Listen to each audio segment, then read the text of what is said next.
नमस्कार मित्रों, 19 मई 2023 को वट सावित्री व्रत है। वट सावित्री व्रत करते हुए हमें कुछ गलतियां नहीं करनी चाहिए, यानी कुछ सावधानी से काम करें तभी हमें पूजा का पूर्ण फल मिलता है। तो हमें किन किन कामों को इस दिन बिल्कुल भी नहीं करना चाहिए। सबसे पहले मित्रों, वट सावित्री व्रत की हमारी तरफ से आप सभी को बधाई। वट सावित्री व्रत की सभी वीडियो चैनल पर आ चुकी हैं। तो मित्रों, सबसे पहली गलती, इस दिन हमें सफ़ेद कपड़ों का बिल्कुल भी प्रयोग नहीं करना है। सफ़ेद साड़ी, सूट, अगर आपके साड़ी और सूट में सफ़ेद रंग का प्रिंट है तब भी आप इन कपड़ों को ना पहने। इस कलर को इस दिन पहनना बिल्कुल अवॉइड करें।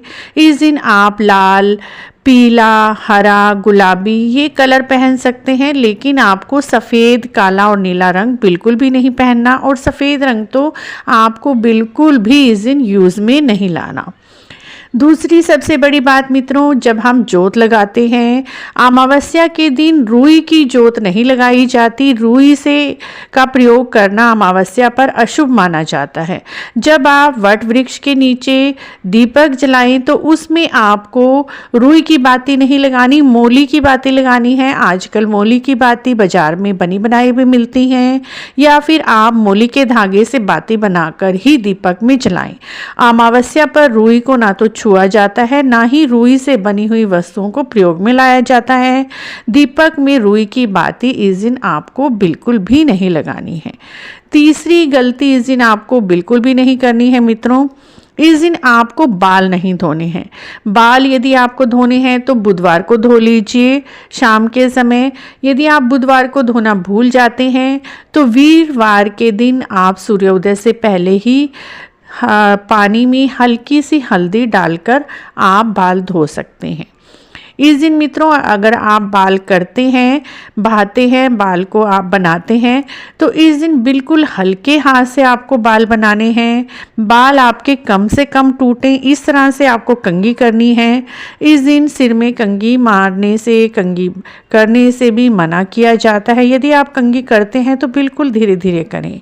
जितने भी हमारे बाल गिरते हैं उतनी ही हमारे सुहाग की क्षति होती है, तो इसीलिए आपको इस दिन बाल नहीं धोने, एक दिन पहले धो लीजिए या बुधवार को धो लीजिए। क्योंकि शुक्रवार को वट सावित्री व्रत है, तो आप बुधवार को बाल धोकर अपने साफ कर लीजिए, शैम्पू कर लीजिए, और इसी तरह से आप शुक्रवार को कंघी करते हैं तो बिल्कुल धीरे धीरे आपको कंघी करनी है। उसके बाद मित्रों, जब आप वट वृक्ष की पूजा करने जाते हैं, मोली के धागे से या कच्चे सूत से जब परिक्रमा करते हैं, तो परिक्रमा करने के बाद जो मोली का धागा या सूत आपका बच जाता है उसे तोड़ना नहीं है। आपको पूरी की पूरी गुच्छी या रील जो भी आपके पास है वो आपको वहीं पर छोड़ के आ जानी है। उस धागे को तोड़कर वापस घर नहीं लाना है। जितनी आपकी परिक्रमा में प्रयोग में आता है उसके बाद उस धागे को वहीं पर वट वृक्ष पर ही छोड़ देना है। यह गलती आपको बिल्कुल नहीं करनी है कि आप धागे से परिक्रमा करें और उसके बाद धागे को आपको तोड़ना नहीं है। उसके बाद मित्रों, कई बार हम पूजा करने के लिए जाते हैं अपनी बहन के साथ, देवरानी, जेठानी, सास, ननद के साथ जाते हैं और सावित्री माता को सिंदूर चढ़ाते हैं। तो आप सिंदूर अपना ही लेकर जाएं, सिंदूरदानी, सिंदूरा। दूसरों के सिंदूर को आपको प्रयोग नहीं करना है। अपने ही सिंदूर से आप वट वृक्ष पर लगाएं, सावित्री माता को लगाएं, पार्वती माता को लगाएं। दूसरे का सिंदूर प्रयोग नहीं लाना चाहिए, इससे भी सुहाग का क्षय होता है। इस दिन अपना ही सिंदूर आपको प्रयोग लाना है। दूसरों का, अपनी सहेली का या किसी रिश्तेदार का आपको सिंदूर इस दिन प्रयोग नहीं करना है। उसके बाद मित्रों, आपको जब वट वृक्ष में जल अर्पित करना है तो लोटे को वहीं पर छोड़ाएं। यदि आप मिट्टी का बर्तन लेकर जाते हैं, मिट्टी का लोटा लेकर जाते हैं, कलश लेकर जाते हैं तो बहुत अच्छी बात है। यदि आप मिट्टी का कलश नहीं लेके जा रहे हैं, स्टील का, तांबे का लोटा आप लेकर जा रहे हैं, वहाँ पर नहीं छोड़ सकते, तो आप थोड़ी देर वहाँ पर हाथ जोड़कर बैठ जाइए 5-7 मिनट।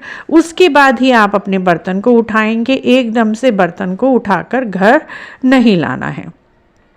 उसके बाद मित्रों, पूजा करने के बाद आप व्रत में खीर इस दिन ना बनाएं। अमावस्या वाले दिन चावलों का प्रयोग नहीं किया जाता। हलवा बना सकते हैं आप, मीठे गुलगुले, मीठे पूड़े बना सकते हैं, इनका प्रयोग करें। अमावस्या पर ना तो चावल खाए जाते हैं, ना दान दिए जाते हैं, ना ही चावलों का भोग लगाया जाता है। तो चावलों का प्रयोग, चावलों की खीर इस दिन आपको बिल्कुल भी नहीं बनानी है। आपको आटे से बना हुआ कुछ भी मीठा बना लेना है। उसके बाद मित्रों, पूजा करने के बाद आप घर आते हैं तो आपको व्रत का पारणा कैसे करना है। तो व्रत आपको खोलना है उस समय सूर्य छिपने से पहले ही आप खोल लीजिए। संध्या से पहले ही 4-5 बजे के बीच में ही आप व्रत खोल लीजिए। सूर्य छिपने के बाद आपको व्रत नहीं खोलना। कई बार होता है पति आने की वेट करती रहती हैं स्त्रियां, पति जॉब से आते हैं रात को 8 बजे 9 बजे, उस समय व्रत खोलते हैं, लेकिन यह गलत है। आपको संध्या के समय ही, संध्या से पहले ही 4-5 बजे के बीच में आप व्रत खोल लीजिए। पति की पूजा उनके आने के बाद कर लीजिए, उनको पंखा झल लीजिए। जो भी आपको उनको देना है वो आप पति के आने के बाद कर सकती हैं, लेकिन व्रत आपको सूर्योदय से पहले ही, सूर्य छिपने से पहले ही खोल लेना है। उसके बाद मित्रों, आपको इस दिन सात्विक भोजन का प्रयोग करना है। प्याज, लहसुन, इन सब चीज़ों का आपको अपने भोजन में प्रयोग नहीं लाना है। चनों को पहले निगलना है, उसके बाद कुछ मीठा खाकर, मीठे गुलगुले, मीठे पूड़े, मीठा हलवा, कुछ भी जो भी आपने पूजा में बनाया है उससे पहले मुंह झूठा करना है। उसके बाद ही नमकीन आप खा सकते हैं। उसके बाद मित्रों, कई बार हमारे पास प्रश्न आते हैं, अगर हम घर पर पूजा कर रहे हैं, बड़ की टहनी हमने रखी हुई है और पूजा के सामान को किस समय उठाना है और क्या करना है। तो मित्रों, आप इस सामान को कुछ घंटे पूजा स्थान पर ही रखा रहने दीजिए। और बरगद की टहनी की आपने घर पर ही पूजा की है तो इस टहनी को आपको कहीं भी इधर उधर नहीं फेंकना है। आप इस टहनी को अपने घर के गार्डन में गड्ढा खोदकर आप सारा सामान आप गड्ढे में रख सकते हैं। आप भूमि विसर्जन कर सकते हैं, या आपके घर में कच्ची जगह नहीं है तो आप अपने घर के गमले में अपने वट वृक्ष की टहनी से जिससे पूजा की है उसमें दबा दीजिए। फूल पत्ते जो भी आपने सामान लिया है मिट्टी में दबा दीजिए।